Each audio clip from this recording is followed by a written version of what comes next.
Alam nyo ba, dito sa gitna ng bukirin, sa paanan ng bundok, ay may matatagpuan natin ang isang kapilya ng Iglesia ni Cristo dito sa sitio Maligtong, Barangay San Jose, Choy, Batangas.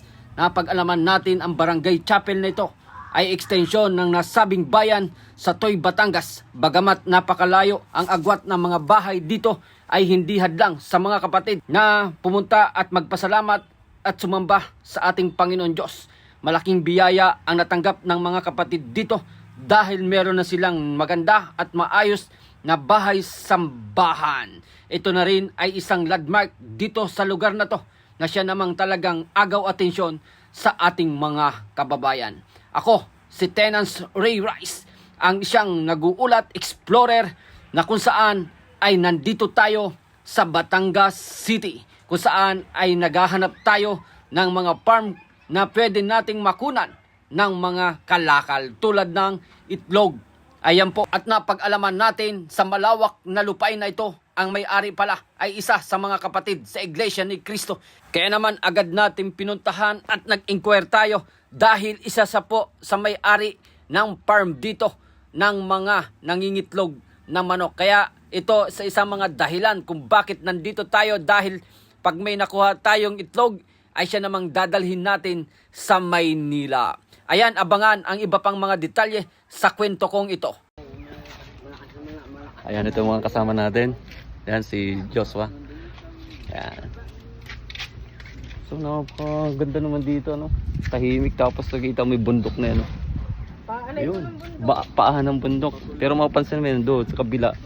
Kalatagan na yan, yung bundok na yon. Tapos dito, karamihan yung mga ano, tanim, mga tubo. So, ayan. Oh. Ang farm niya ay pangalan Bedas Tuy, Batangas. Yan. So, parang hindi masayang din yung biyahe natin. No? Wala po dyan sa... Kapatid din ba? Iglesia?